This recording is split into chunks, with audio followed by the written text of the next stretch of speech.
if you want to block someone on Wish, follow these simple steps to ensure you have a better shopping experience. Blocking users can help you avoid unwanted interactions and keep your account secure. Step 1. Open the Wish app. Launch the Wish app on your mobile device. Make sure you are logged into your account to access all features. Step 2. Go to your profile. Tap on the profile icon located at the bottom right corner of the screen. This will take you to your account settings and preferences. Step 3. Access account settings.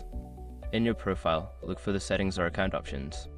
This is usually represented by Get icon or labeled as settings. Step 4. Find blocked users. Within the account settings, look for an option related to privacy or blocked users. This section allows you to manage your blocked accounts. Step 5. Block the user. Once you find the blocked users section, you can enter the username or select the user you want to block. Confirm the action to successfully block them from interacting with you. By following these steps, you can easily block someone on Wish and enjoy a more pleasant shopping experience. If you have any further questions, feel free to explore the @help section.